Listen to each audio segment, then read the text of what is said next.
প্রিয় ভিউয়ার্স, আসসালামু আলাইকুম। রন্ধন কৌশল চ্যানেলের পক্ষ থেকে আপনাদের সবাইকে জানাই অভিনন্দন। রন্ধন কৌশল মানেই ভিন্ন আইটেম, ভিন্ন স্বাদ। আজ আমি আপনাদের সামনে হাজির হয়েছি ভিন্ন একটি আইটেম নিয়ে, সয়াবিনের স্পেশাল রেসিপি। গরুর মাংসের স্বাদকে কিন্তু হার মানাবে আজকের এই সয়াবিনের স্পেশাল রেসিপি। সুন্দর এবং ঘরোয়া উপাদান দিয়েই খুব সহজেই অল্প টাইমেই কিন্তু এটি তৈরি করা যায়। দেখে নিন তাহলে কিভাবে এটি তৈরি করা যায়। এটির জন্য সয়াবিন নিয়েছি, আলু কুচি নিয়েছি, টমেটো, মরিচ এবং পেঁয়াজ নিয়েছি। আমি একটি পাত্রের উপরে তেল দিয়েছি 100 গ্রাম। তাহার উপরে আমি সয়াবিন 100 গ্রাম পরিমাণ তেলের উপরে ছেড়ে দিব। প্রথমত এটা হচ্ছে তেলের উপরে আলতোভাবে একটু ভেজে নিতে হবে। এটা ততক্ষণই আমি রাখবো যতক্ষণ পর্যন্ত লালচে একটা কালার আসবে। আমি এটার উপরে 1 চামচ পরিমাণ লবণ দিয়েছি। এই লবণটা দিয়ে হালকা তেলের উপরে নাড়তে থাকবো। হলুদের গুঁড়া দিয়েছি 1 চামচ।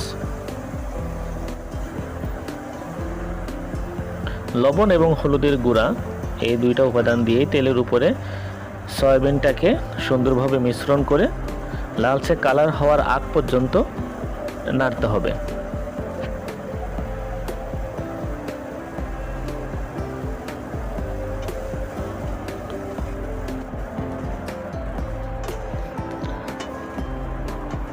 বন্ধুরা, সয়াবিনের কালারটা কিন্তু লালচে আকার ধারণ করছে। আমি এখন একটা অন্য পাত্রে এটা রেখে দিব। আমি পুনরায় পাত্রের উপরে 300 গ্রাম একটি তেল নিয়েছি। সে তেলের উপরে পেঁয়াজ কুচি আমি দিয়েছি 1 কাপ পরিমাণ। এই পেঁয়াজটাকে সুন্দরভাবে নেড়ে নিব বাদামি বর্ণ আকার ধারণ করার আগ পর্যন্ত।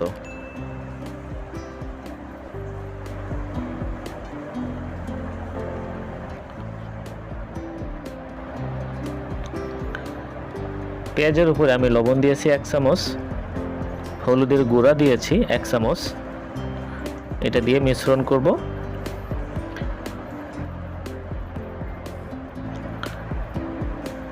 রসুন বাটা দিয়েছি 2 চামচ, জিরা বাটা দিয়েছি 1/2 চামচ, মশলা বাটা দিয়েছি 1/2 চামচ এবং গোলমরিচ বাটা আমি দিয়েছি অল্প পরিমাণে। বেশি না দেওয়াটাই ভালো, কারণ গোলমরিচটা আসলেই অল্প পরিমাণ ব্যবহার করাটা সবসময় ভালো। আদা বাটা আমি দিয়েছি 1/2 চামচ, শুকনা মরিচের গুঁড়া আমি দিয়েছি 2 চামচ।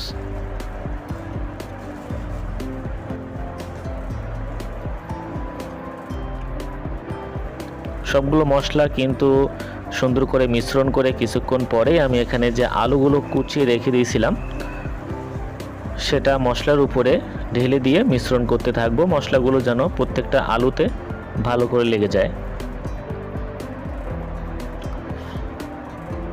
এবং ভেজে রাখা সেই সয়াবিন 100 গ্রাম সয়াবিন আমি সে আলুর উপরে ঢেলে দিয়েছি এবং সে মিশ্রণের উপরে অল্প পরিমাণ একটু পানি দিয়ে নেড়ে নিব।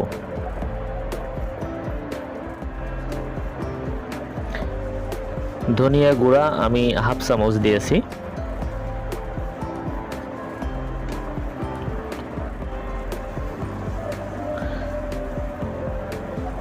এটি সুন্দর করে মিশ্রণ করতে হবে।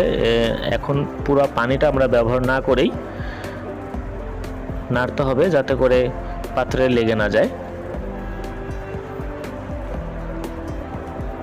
খুবই অল্প সময়ের মধ্যেই সুস্বাদু এই সয়াবিনটা রান্না আপনাদেরকে আজকে আমি শেয়ার করব।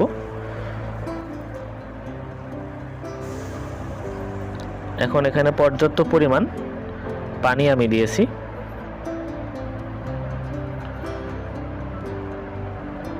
ঝোল আমি কি পরিমাণে রাখবো, অর্থাৎ আপনারা কি পরিমাণ ঝোল এখানে রাখবেন সেইটার আলোকে কিন্তু পানি পর্যাপ্ত পরিমাণ দিতে হবে।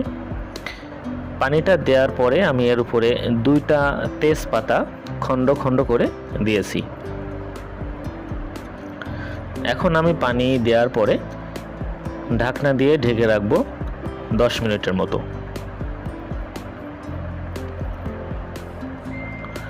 10 মিনিট পরে আমি এটা ঢাকনাটা তুলে হালকাভাবে একটু নেড়ে দিব এবং এই সয়াবিনের উপরে আমি 2টা টমেটো কেটে খণ্ড খণ্ড করে দিয়েছি। কাঁচা মরিচ আমি 6টা ব্যবহার করেছি এবং অবশ্যই কাঁচা মরিচের মাথাটা কিন্তু কেটে দিতে হবে।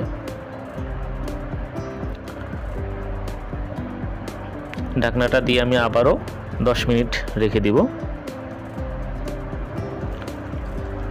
10 মিনিট পরে ঢাকনাটা তুলে আমি হালকাভাবে নেড়ে নেব এবং এটা 5 মিনিটের মতো চুলায় এভাবে জ্বলতে থাকবে। রান্না আমাদের মোটামুটি শেষ। দেখতে পাচ্ছেন খুবই সুন্দর। গরুর মাংস রান্না করলে যেমন দর্শনীয় হয় তার কোনো অংশে কম নাই আমাদের আজকের রেসিপিটা। ভালো লাগলে অবশ্যই রন্ধন কৌশল চ্যানেলের পাশে থাকবেন এবং সাবস্ক্রাইব করবেন।